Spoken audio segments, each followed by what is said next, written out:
దాంతోపాటు మనం ముందుగా అనుకోలేదు సబ్జెక్ట్ అది సునీతారెడ్డి గారికి సంబంధించిన అంశం మీరు ఫాలో అయ్యి ఉంటారు బహుశా అనుకుంటున్నాను. సునీతారెడ్డి గారు అక్కడికి వచ్చారు. వివేకానంద రెడ్డి గారికి సంబంధించిన కేసుకు సంబంధించి సిబిఐ సుప్రీంకోర్టులోనేమో కేసు మేము పూర్తి చేసామని చెప్తోంది. ఆమెమో నాకు ఇంకా న్యాయం జరగలేదని చెప్తోంది. ఏంటి సార్ అసలు ఇది చిక్కుముడి ఏంటి?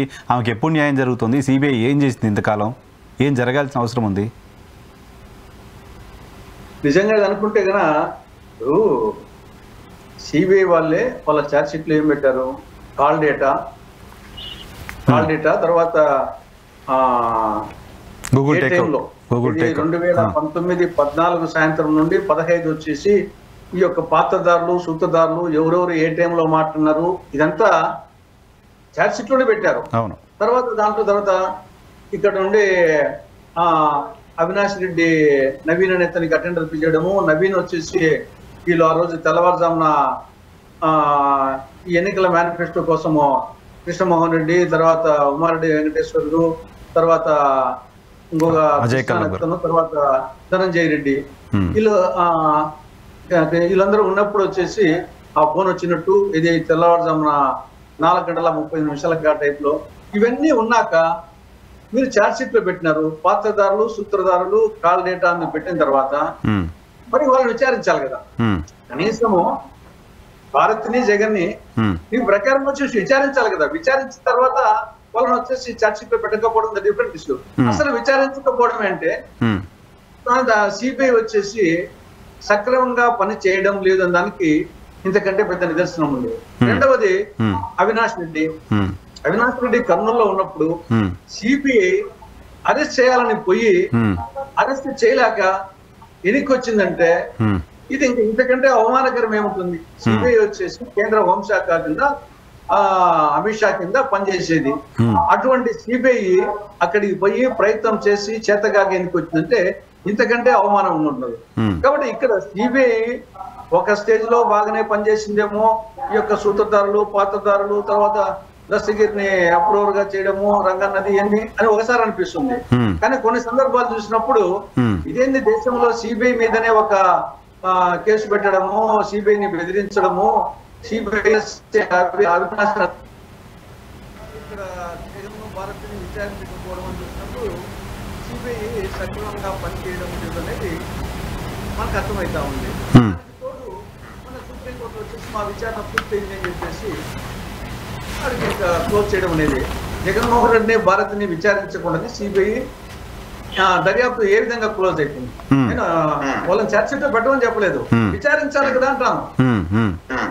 విచారించి తర్వాత వచ్చేసి మీరు విచారించకుండానే సిబిఐ దర్యాప్తు క్లోజ్ అయిందంటే ఓ దిక్కు ఈ పక్క వివేకానంద రెడ్డి గారి కూతురు ఆవిడ వచ్చేసి విచారించాలి అని ఆవిడ చెప్తా ఉంటే దర్యాప్తు పూర్తి అని చెప్పడం అనేది ఇది సిబిఐ మీద డెఫినెట్ గా అనుమానం వస్తుంది. తర్వాత వివేకానంద రెడ్డి ఒక సాధారణ వ్యక్తి కూడా కాదు. సాధారణ వ్యక్తి మీదైనా సరే విచారణ సక్రమంగా జరగాలి.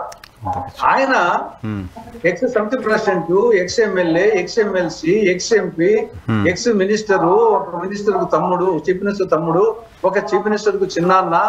హత్య జరిగింది ఎక్కడనో కాదు, కాకులూరని కారడవి కాదు, చిమ్మలూరుని చిట్టడివి కాదు, పులివెందుల్లో ఆయన ఇంట్లో హత్య గావించబడితే దేశంలోని అత్యున్నత దర్యాప్తు సంస్థ సిబిఐ 6.5 సంవత్సరాల తర్వాత కూడా దానికి ఒక కొలిక్కి రానికుండా చేస్తే సిబిఐ మీద డెఫినెట్ గా అపనమ్మకం కలుగుతా ఉంది. ఎందుకు సిబిఐ అలా బిహేవ్ చేసి ఉంటుంది తులసిరెడ్డి గారు? సిబిఐని ఎవరు ఇన్ఫ్లుయెన్స్ చేస్తున్నారు? నాకు తెలిసింది కేంద్ర హోంశాఖే. సిబిఐ వచ్చేసి కేంద్ర హోంశాఖ కింద ఉంటుంది. కేంద్ర హోంశాఖ అమిత్ షా, అది వచ్చేసి ఆ యాంగిల్ ఒకటి ఉంటుంది. కానీ సిబిఐ వాళ్ళు కూడా వాళ్ళేమో ఆకాశం నుండి ఊడిపడరు. వాళ్ళు సామాన్యమైన మానవులే.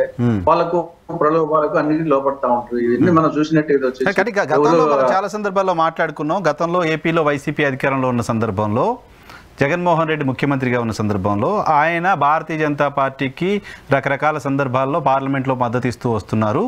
సో రాష్ట్ర ప్రయోజనాలు కూడా పక్కన పెట్టి సిబిఐ నుంచి నన్ను కాపాడండి అంటూ కేంద్ర ప్రభుత్వ పెద్దల్ని పాకులాడుతూ వచ్చారు. ఆ కారణంగానే జగన్మోహన్ రెడ్డిని సిబిఐ కాపాడుతూ వచ్చింది అని మాట్లాడుకున్నాం చాలా సందర్భాల గతంలో. సో ఇప్పుడు ఆంధ్రప్రదేశ్లో ఎన్డీఏ సర్కార్ ఉంది, కేంద్రంలో ఎన్డీఏ సర్కార్ ఉంది.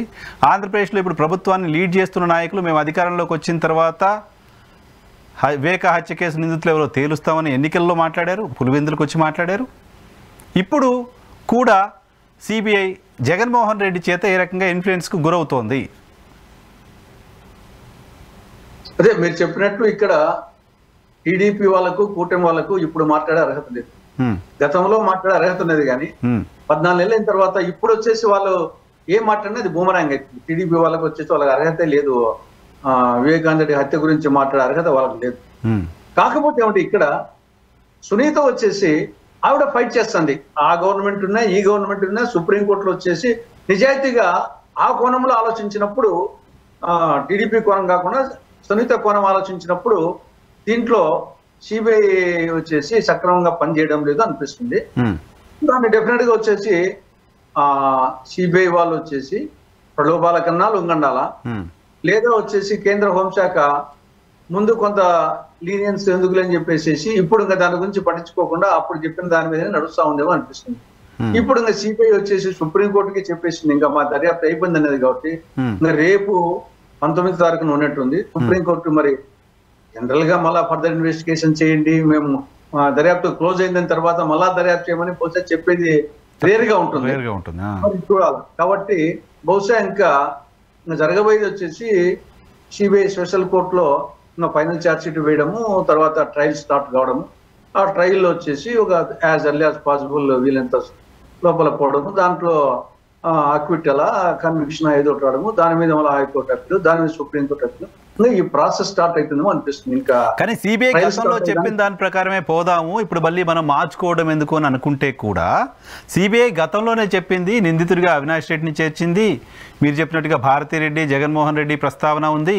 సిబిఐ ఛార్జ్ షీట్లో పేర్కొన్న అంశాలపైన వాటిని ప్రూవ్ చేయాల్సిన బాధ్యత సిబిఐకే ఉంటుంది, ఎందుకంటే వాళ్ళు ఛార్జ్ షీట్లో ఆ పేర్లు మెన్షన్ చేశారు కాబట్టి కదా. అది అవునో కాదో తేల్చకుండా అలా ఎలా వదిలేస్తుంది? అదే అదే అదే